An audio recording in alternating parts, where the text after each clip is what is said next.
राज्यामध्ये विविध नाविन्यपूर्ण प्रयोग केले जातात ते बारामतीच्या ॲग्रिकल्चर डेव्हलपमेंट ट्रस्ट या ठिकाणी. प्रत्यक्ष प्लॉटवर त्या ठिकाणी प्रात्यक्षिक घेतलं जातं. पहिलं प्रात्यक्षिक घेतलं जातं आणि नंतर ते शेतकऱ्यांना समजून सांगितलं जातं. यंदाचंही 11वे वर्ष आहे आणि या केंद्राचे प्रमुख चेअरमन राजेंद्र पवार आपल्याबरोबर आहेत. मला सांगा, एकंदरीत राज्य शासन कमी पडतं, परंतु केविकेच्या माध्यमातून शेतकऱ्यांसाठी विविध प्रयोग आपल्या संस्थेतर्फे राबवले जातात. हे प्रयोग नाही आहेत.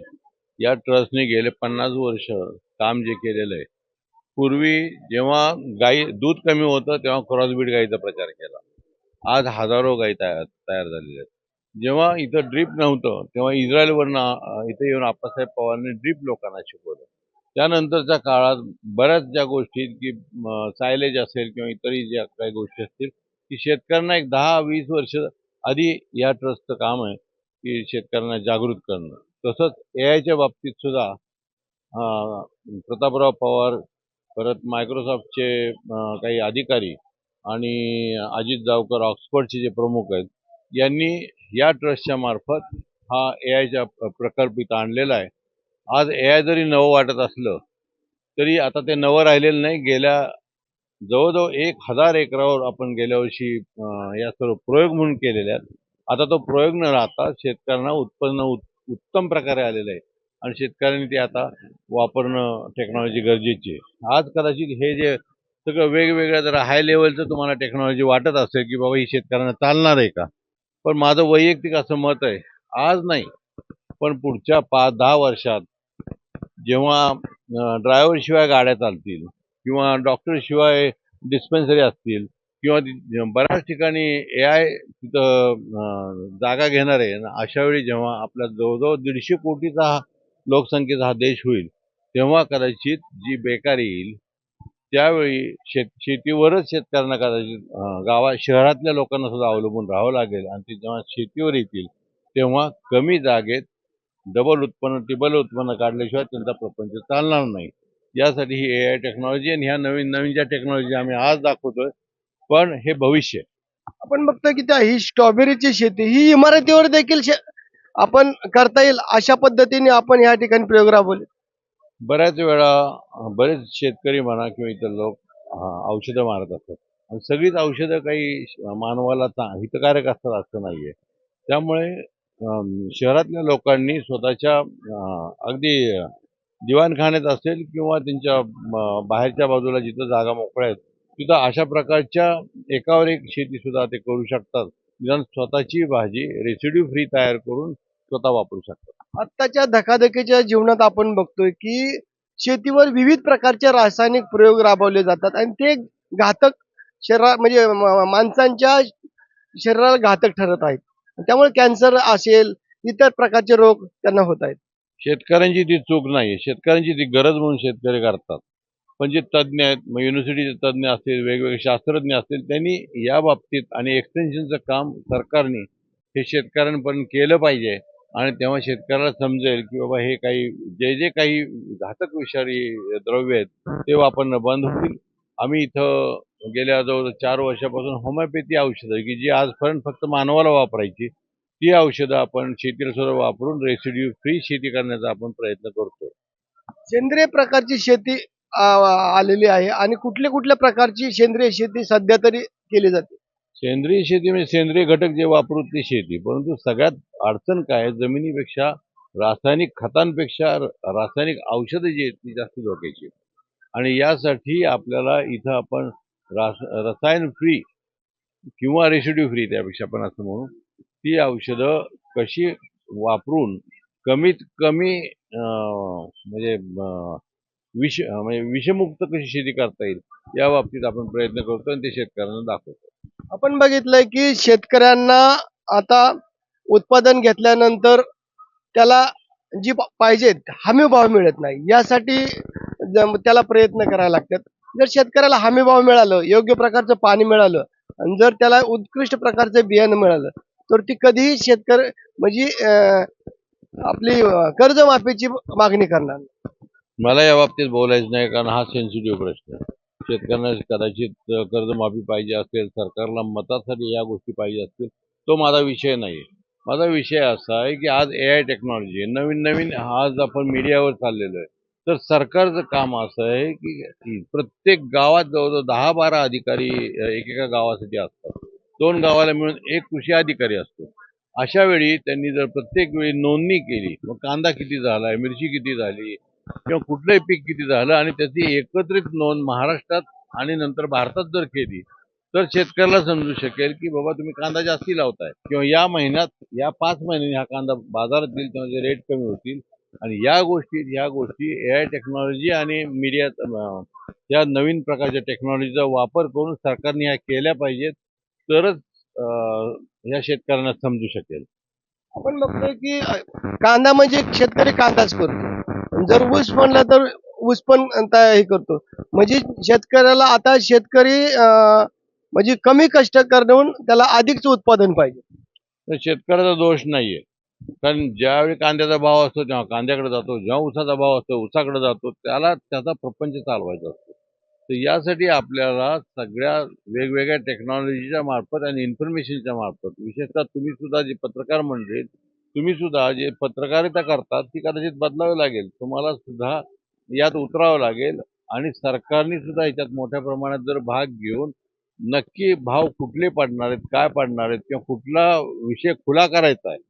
भाव भाव वाढले की चटकीने सरकार बंद करतं. त्याच्या आधी तुम्हाला वर्षाची 2-2 वर्षाची पॉलिसी जर त्यांनी केली, तर शेतकऱ्याला सुद्धा समजेल की बाबा यंदा एक्सपोर्ट होणार नाही किंवा एक्सपोर्टचे परदेशातले भाव हे असतील. त्या पद्धतीने शेतकरी लागवड करेल, परंतु तो दिशाहीन झालेला आहे. त्याला कुणीच माहिती देत नाही, कुणीच सांगत नाही. मागच्या काहीतरी गेल्या वर्षीच्या अनुभवावरनं तो शेती करतो, यंदा पीक करतो आणि पुढच्या वर्षी आपटतो. सर्वात महत्त्वाचा विषय असा झालाय तो आपला इथली शेतीमाल जर निर्यात करायचा असेल, तर त्याला ड्युटी लावली जाते. ही ड्युटी सरकार माफ का करत नाही? आता मी सरकारमध्ये नाहीये, त्यामुळे या गोष्टी मी सांगू शकत नाही. पण माझं वैयक्तिक असं मत आहे, की विशेषतः कांद्याच्या बाबतीत कधी काळी दिल्ली गव्हर्नमेंट कांद्याचे रेट वाढले म्हणून पडला असा लोकांचा त्यावेळी ग्रह झालेला आहे. पण कांदा जर तसा विचार केला तर कांदा काही जैन समाजासारखे लोक आयुष्य कांदा खात नाही. तरी त्याचा काही परिणाम वाईट परिणाम होत नाही.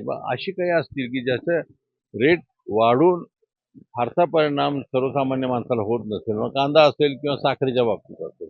या बाबतीत तुम्ही जर कायमचं खुलं धोरण ठेवलं, तर त्या जसं एक्सपोर्टला कांदा लागतो तसा शेतकरी लावावा लागेल. तशा प्रकारच्या कंपन्या कांदा आणतील आणि एक अख्ख्या इंटरनॅशनल मार्केटमध्ये मार्केट सेट होईल. परंतु ही इच्छाशक्ती सरकारच्यात कुठल्याही सरकारच्यात मी कुठला XYZ कुठलाही म्हणतो त्यांच्यात आहे का मला माहीत नाही. काल देखील मी आपल्या राज्याचे उपमुख्यमंत्री अजितदादांना प्रश्न विचारला. आपण हे गेली 11 वर्ष विविध प्रात्यक्षिक करतोय आणि प्रत्यक्ष प्लॉटवर करतोय. राज्य सरकार अशा प्रकारचे प्रयोग करण्यात कमी पडतंय का? तसं युनिव्हर्सिटी जर बघितलं तर आज जे काही रिसर्च चालतो तो युनिव्हर्सिटीचा चालतो. विशेषतः पल्सेस असतील किंवा इतर पिकं आहेत. भाजीपाल्याच्या बाबतीत पैसा मिळतो म्हणून खाजगी कंपन्या त्यात रिसर्च करतात. पण आज जो रिसर्च करतो माझं म्हणणं आहे ठीक आहे जे काय असेल ICARचे नियम. पण तुम्ही दोष देऊन विद्यापीठाला चालणार नाही. तुम्ही दोष न देता विद्यापीठाला रिसर्चसाठी पैसे हे दिलेच पाहिजेत. तर 150 कोटी जनतेला तुम्ही जगवणार आहे कसं पुढं? चांगल्या प्रकारच्या व्हरायटी या शोधल्याच पाहिजे. साधं इथं पाडेगाव आपल्या इथून 30, 40, 50 किलोमीटरवर आहे. आज सुद्धा पाडेगावच्या 95% व्हरायटी ऊसाच्या वापरल्या जातात इतरांपेक्षा. मग अशा वेळी आपल्याला सरकारला त्यांना सपोर्ट करणं हे गरजेचं आहे. असं जरी असलं तरी आता राज्य सरकार जे आपण बघतोय की अनुदान देते शेतकऱ्यांना. व अनुदान देण्यापेक्षा राज्य सरकारने जर अशा प्रकारचे प्रयोग केले तर ती शेतकऱ्यांच्या हितासाठी हितकारक ठरतील. शेतकऱ्यांनाही सवय झाली, सगळ्यांनाच सवय झाली. त्यामुळे अनुदानाच्या बाबतीत मी काही बोलणार नाही. कारण मी काही बोललो, ज्या लोकप्रिय गोष्टी असतात त्या आजकाल लोकांना त्याच्यात खरं बोललेलं लोकांना आवडत नाही. त्यामुळे तो विषय मी काही बोलणार नाही. परंतु अनुदानाबरोबरच सरकारची पण मोठ्या प्रमाणात रिसर्चला, कारण चायनापासून सगळे देश रिसर्चसाठी खूप मोठ्या प्रमाणात पैसे खर्च करतात. तर आपण स्वयंभू नाहीतर आपल्याला बियाणासाठी सुद्धा दुसऱ्या देशावर अवलंबून राहावं लागतंय. आणि मग जसं ते अमेरिकेने आता आपली नाकाबंदी केली, तशी जर नाकाबंदी केली तर एवढ्या मोठ्या लोकसंख्येला आपण जगवणार आहे कसं? यंदाच्या या 11व्या वर्षी 110 एकर मध्ये आपण विविध प्रात्यक्षिक केलेत. नाविन्यपूर्ण काय असणार आहे? त्यात जास्ती करून ही जी टेक्नॉलॉजी सगळी AI टेक्नॉलॉजी आपण शेतकऱ्यांना दाखवतो. कारण आता तुम्ही जर बघता फिरताना तुम्हाला सगळा तरुण वर्ग दिसेल, की तुम्हाला पुढची चॅलेंजेस काय आहेत, हे सांगण्याचं आमचं गेल्या 50 वर्ष आम्ही जे काम केलंय या ट्रस्टनी, ते हेच केलेलं आहे आणि इथल्या शेतकऱ्यांनी आपण पुढची शेती कशी असेल, हे आज पाहून घ्या आणि त्याची सुरुवात करा.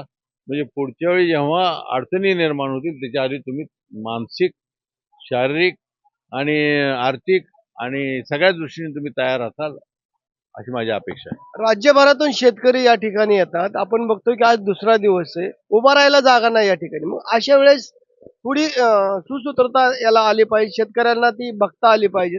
यासाठी आपण शेतकऱ्यांना काय मार्गदर्शन करावं? यासाठी 4 दिवसात मागच्या रविवारी मागच्या प्रदर्शनाच्या वेळी 70,000 लोक आले होते आणि बघणं काहीच होत नाही. म्हणून आम्ही हे जवळजवळ 8 दिवसाचं प्रदर्शन केलेलं आहे. तरीही आज रविवारीच लोक गर्दी करतात. ही शेतकऱ्यांची चूक आहे.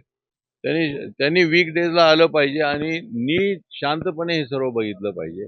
पण आता ह्या सगळ्या गोष्टी आमच्या हातात नाही आहेत. सांगणं आमच्या हातात आहे, सोय लावणं आमच्या हातात आहे. पण बाकी सगळं डिसिप्लिन काय लावायचं शेतकऱ्याच्या हातात आहे. शेवटचा प्रश्न, शेतकऱ्यांना आपण जाता जाता काय मार्गदर्शन कराल? काय नाही, सतत नवीन शोधत राहा आणि आपल्याला व्यवसाय करायचा आहे यात आणि हे आपल्याला ह्याच्याला गत्यंतर नाही आणि नवीन टेक्नॉलॉजी घेतल्याशिवाय आपल्याला चालणार नाही. त्यामुळे सक्षम राहून विशेषतः सक्षम राहण्यापेक्षा मी असं म्हणेल की सावध राहून तुम्ही सक्षम बना. तर हे होते राजेंद्र पवार. ते जे गेली 11 वर्ष 110 एकरवर विविध नाविन्यपूर्ण प्रयोग या ठिकाणी केले जातात आणि शेतकऱ्यांना विविध प्रात्यक्षिक या ठिकाणी शेतावर त्यांना पाहायला मिळते. जितेंद्र जाधव, न्यूज 18 मराठी, बारामती.